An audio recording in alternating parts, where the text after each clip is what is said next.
Donc exercice numéro 2, on nous demande là clairement d'énoncer la loi de gravitation universelle. Donc cette loi, comme on l'a dit dans l'exercice numéro 1, deux corps de masse petit m et grand M séparés par une distance d exercent l'un sur l'autre une force d'attraction.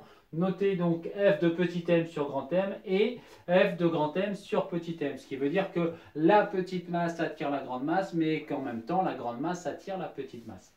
Pour calculer l'intensité de ces forces, donc F de petit m sur grand M qui est égal, ça c'est important, donc F de grand M sur petit m est égal à G, la constante de gravitation universelle, multipliée par la petite masse, multipliée par la grande masse, divisée par la distance qui sépare ces deux astres ou ces deux éléments au carré. On fait attention quand on utilise cette formule. Les masses doivent impérativement être exprimées en kilogrammes et la distance doit être exprimée en mètres.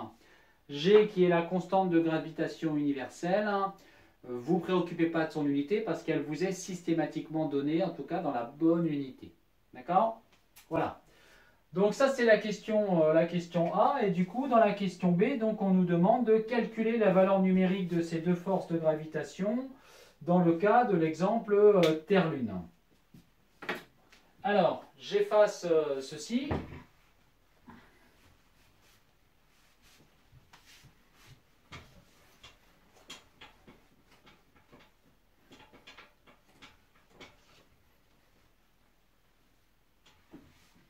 Donc, question B. Qu'est-ce qu'on nous demande? Donc, on cherche à calculer la valeur numérique. Donc, on cherche à calculer l'intensité de la force exercée par la Terre sur la Lune et par la Lune sur la Terre. Donc on dit bien ce qu'on est en train de chercher. Deuxième partie, on indique ce que l'on connaît. On sait que, donc on utilise à la fois les valeurs de l'énoncé et la leçon. On sait que l'intensité de la force exercée par la Terre sur la Lune est égale à l'intensité de la force exercée par la Lune sur la Terre, qui est donc égale à G, que multiplie la masse de la Terre multipliée par la masse de la Lune divisée par la distance qui sépare les deux, donc la distance Terre-Lune au carré. Qu'est-ce qu'on sait d'autre? On sait que la masse de la Terre est égale à temps, que la masse de la Lune est égale à temps, et que la distance qui sépare la Terre et la Lune est égale à temps. Donc si je prends l'énoncé, ça nous fait la masse de la Terre 5,98 fois 10 puissance 24 kg. Si je prends la masse de la Lune, 7,34 fois 10 puissance 22 kg.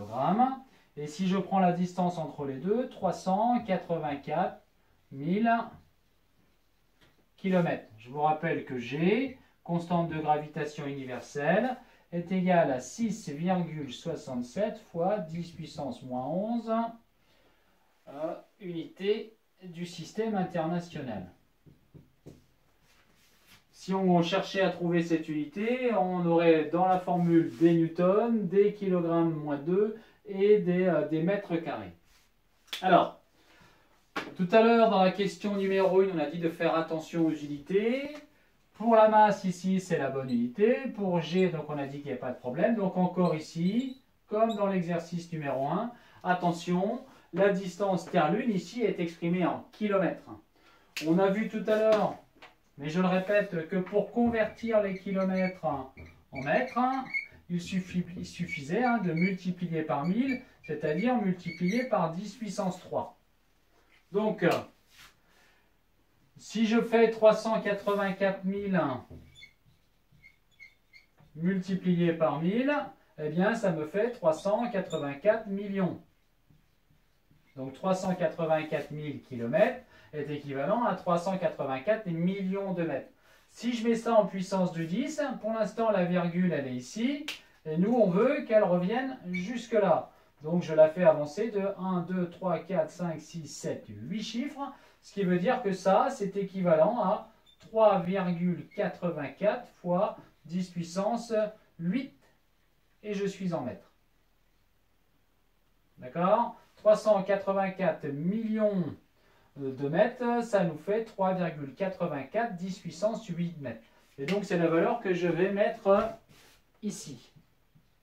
303, je l'aurais écrit, 3,84 fois 10 puissance 8 mètres. Si vous préférez utiliser 384 millions écrits comme ceci, c'est exactement la même chose. C'est vous qui faites votre choix. Donc on fait l'application. Ça va nous donner, je vais effacer le haut pour avoir un peu de place.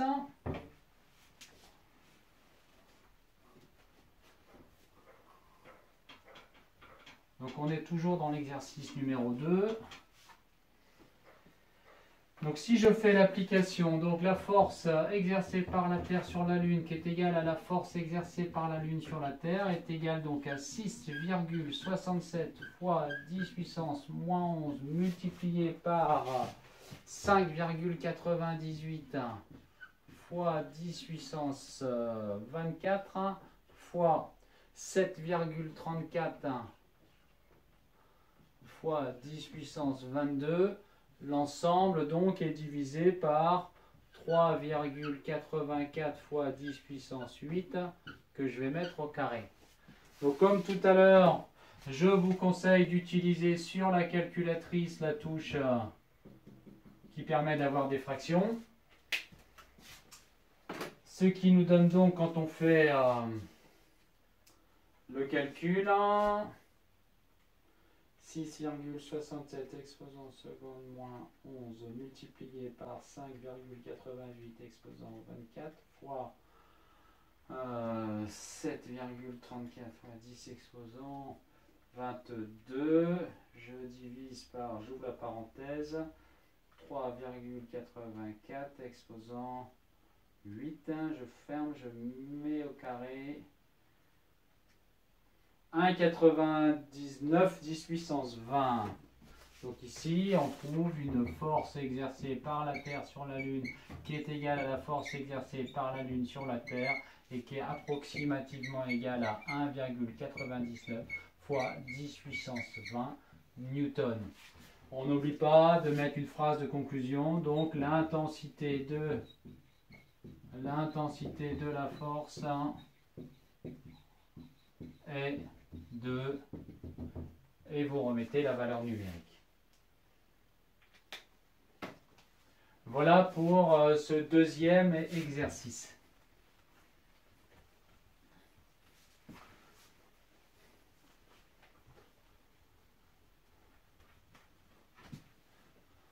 Le troisième exercice de la feuille est intéressant, mais il est très difficile parce qu'il demande des compétences mathématiques que vous n'avez pas encore. D'accord? Donc là, c'est pour ceux d'entre vous qui fonctionnent très très bien, notamment pas en physique mais en mathématiques, pour résoudre une équation qui fera appel à ce qu'on appelle la résolution d'équations du second degré. Donc si jamais vous tentez de le faire et que vous avez un début de solution, n'hésitez pas à me le proposer, je regarderai ce que vous avez fait. Dans la fiche numéro 2, d'accord, vous avez une fiche la gravitation universelle, exercice niveau 2. Je vous conseille à l'intérieur de cette fiche d'aller faire les exercices, ils sont tous intéressants, mais allez voir notamment le numéro 4, d'accord, et pourquoi pas pour vous entraîner, ouais, pourquoi pas le numéro 3. Voilà. Bon courage à tous.